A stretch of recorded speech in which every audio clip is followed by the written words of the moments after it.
Hello दोस्तों, नमस्कार। कैसे आप सभी लोग? आई होप आप एग्ज़ाम की बहुत बढ़िया तरीके से तैयारी कर रहे होंगे। दोस्तों, मैं आपके लिए हिंदी के इंपॉर्टेंट क्वेश्चन लेके आई हूँ। सीरियल वाइज चल रहे हैं। फर्स्ट नंबर क्वेश्चन है, घ का उच्चारण स्थान बताना है कौन सा है। तो दोस्तों, कंठ। घ का उच्चारण स्थान क्या होता है? कंठ। अब आप कंठ का कैसे याद करेंगे? इसकी ट्रिक होती है। ट्रिक कौन सी होती है? इसकी होती है अकुह विसर्ग। अकुह विसर्ग कौन सी होगी? अकुह विसर्ग।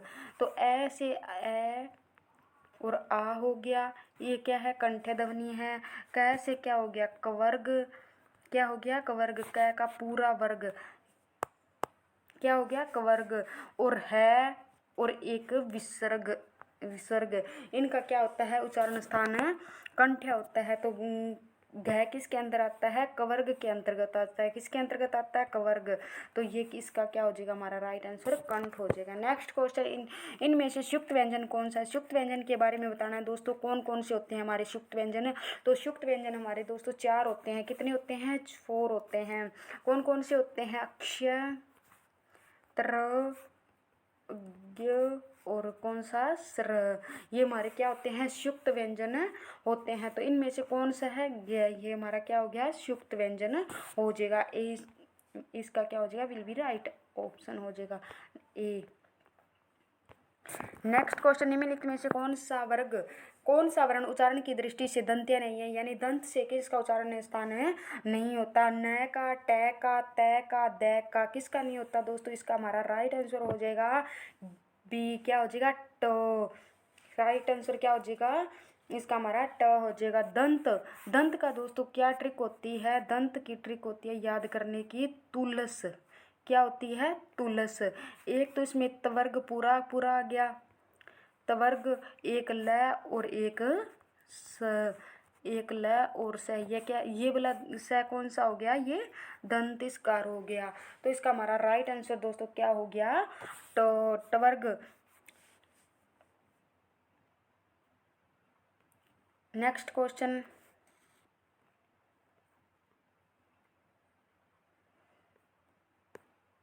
अक्षय वर्ण किसके योग से बना हुआ है? अक्षय बताना है दोस्तों किसके से बना हुआ है? को प्लस में स से मिलकर बना हुआ है। तो इसका हमारा राइट आंसर दोस्तों कौन सा हो जाएगा? बी। क्या हो जाएगा? बी। नेक्स्ट क्वेश्चन, हिंदी वर्णमाला में स्वरों की कुल कितनी संख्या होती है? हिंदी वर्णमाला में स्वर, पहले दोस्तों हमें स्वर पता होना चाहिए। स्वर क्या होते हैं? स्वर उन्हें कहते हैं जो ध्वनियाँ निर्बाध गति से बोली जाए उसे स्वर कहते हैं। या जो शब्द किसी बाधा या बिना सहायता से, बिना किसी सहायता के बोले जाए उन्हें क्या कहते हैं? स्वर कहते हैं। स्वर हमारे कितने होते हैं दोस्तों? 11 होते हैं। अब 11 कौन कौन से होते हैं? ए, आ, ई, ई, उ, ऊ, री, ए, औ। कौन कौन से होते हैं? दोबारा देखते हैं दोस्तों। अ, आ, ई, ऊ, री, ए, ओ, औ। ये क्या होते हैं दोस्तों? हमारे 11 स्वर होते हैं। स्वर, और जो स्वरों की सहायता से बोले जाए दोस्तों उन्हें क्या कहते हैं? उन्हें व्यंजन कहते हैं। उन्हें क्या कहते हैं? व्यंजन कहते हैं। नेक्स्ट क्वेश्चन है, निम्नलिखित में से कौन सा स्वर नहीं है? अब हमें ये बताना है दोस्तों। ये तो हमने पढ़ा था, ए भी होता है, ओ भी होता है स्वर, ए भी होता है। तो इसका हमारा राइट आंसर दोस्तों क्या हो जाएगा? सी। क्या हो जाएगा? सी। ये तो दोस्तों क्या होता है? ये व्यंजन होता है। वैसे ये नासिकीय व्यंजन होता है। निम्नलिखित में से कौन सा ट वर्ग नहीं है? यानी ट वर्ग में कौन सा नहीं आता है? कौन सा नहीं आता है ट वर्ग में? ट वर्ग में कौन सा आता है?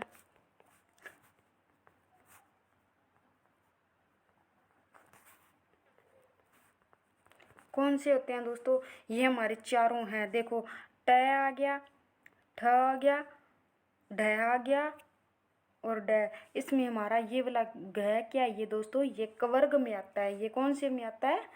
ये हमारा कवर्ग में आता है। नेक्स्ट क्वेश्चन, हिंदी वर्णमाला में व्यंजनों की संख्या है, व्यंजनों की संख्या पूछ रखी है। पहले दोस्तों हमें व्यंजन पता होना चाहिए, किसे कहते हैं व्यंजन। जो स्वरों की सहायता से उच्चारण हो यानी बोले जाए उसे क्या कहते हैं, व्यंजन कहते हैं। व्यंजन कितने प्रकार के होते हैं, 3 प्रकार के होते हैं। कौन कौन से होते हैं, स्पर्श, कौन कौन से होते हैं, स्पर्श, स्पर्श को पहले देख लेते हैं। स्पर्श के बाद अंतस्थ, अंतस्थ के बाद क्या होता है दोस्तों, ऊष्म।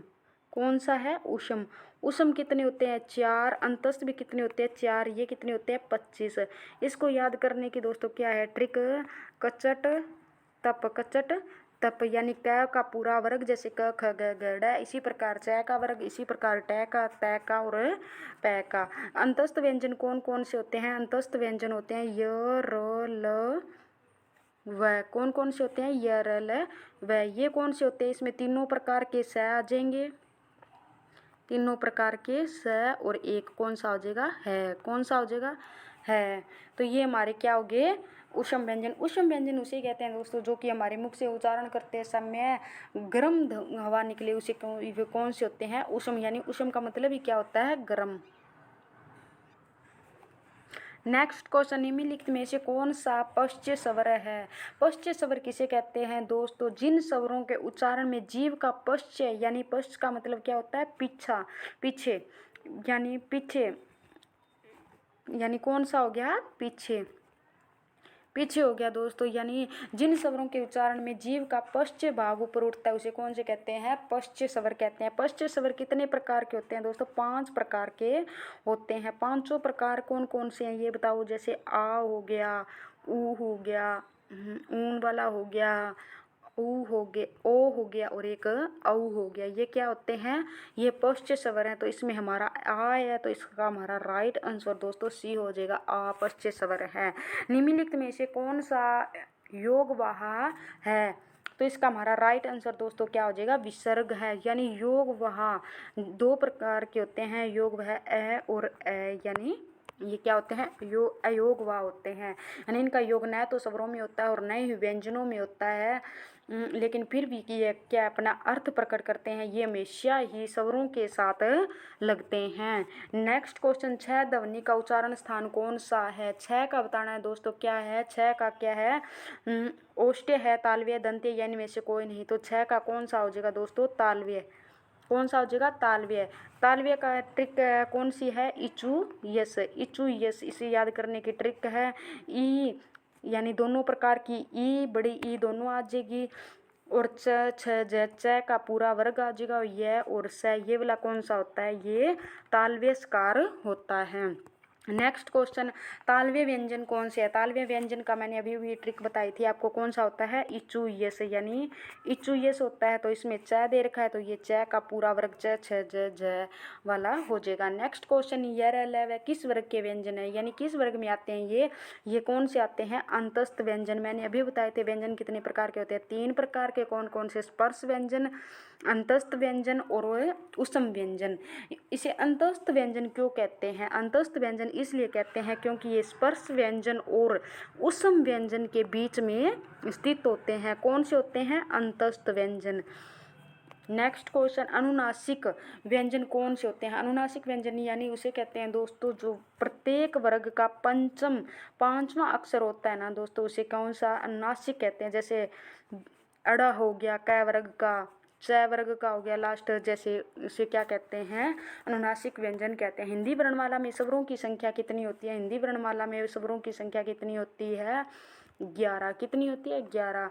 कंठोष्ठ्य यानी कंठ और होठ दोनों से कौन सी ध्वनि का उच्चारण स्थान होता है, ए, ओ, तालव्य, य, क, और का होता है। किसका होता है, और का। नेक्स्ट क्वेश्चन, भाषा निर्माण की इकाइयों का सही अनुक्रम बताना है। भी पद, वाक्य, ध्वनि, शब्द, शब्द, वाक्य, ध्वनि, पद, शब्द, ध्वनि, वाक्य, पद, ध्वनि, शब्द, पद, वाक्य। तो इसका हमारा राइट आंसर दोस्तों कौन सा हो जाएगा, क्या हो जाएगा इसका, डी, ध्वनि, पद, शब्द, ध्वनि, ध्वनि के बाद दोस्तों शब्द आएगा, शब्द के बाद कौन सा आएगा, पद, पद के बाद कौन सा आएगा, वाक्य।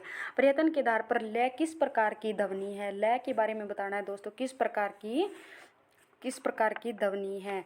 ल पार्श्विक व्यंजन है। कौन सा है, पार्श्विक। पार्श्विक का मतलब क्या होता है दोस्तों, पीछे, यानी पार्श्विक का मतलब पीछे से या पास से भी कह सकते हैं। जैसे लता मंगेशकर पार्श्व गायिका थी, वो पर्दे के पीछे से गायन करती थी। किससे गायन करती थी? पर्दे के पीछे से गायन करती थी। तो लय हमारा किस प्रकार का हो गया? पार्श्विक व्यंजन हो गया। निम्नलिखित में से शुद्ध वर्तनी का चयन करना है दोस्तों। शुद्ध वर्तनी इनमें से कौन सी है? तो इसका हमारा राइट आंसर कौन सा हो जाएगा? उन्नति। कौन सा हो जाएगा? उन्नति। नेक्स्ट क्वेश्चन ये है, रास्ता दुर्गम है, सावधानी से चलें। यानी इसकी दुर्गम में बताना है। अभी इसके अंदर ये रोंग है, यानी गलत वर्तनी। इसकी सही वर्तनी बतानी है हमें। दुर्गम हम कैसे लिखते हैं? दुर्गम हम कैसे लिखते हैं? इसका हमारा राइट आंसर क्या हो जाएगा? क्या हो जाएगा? दुर्गम। कैसे लिखते हैं हम? ऐसे लिखते हैं। थैंक यू दोस्तों, धन्यवाद। नेक्स्ट वीडियो में फिर मिलेंगे।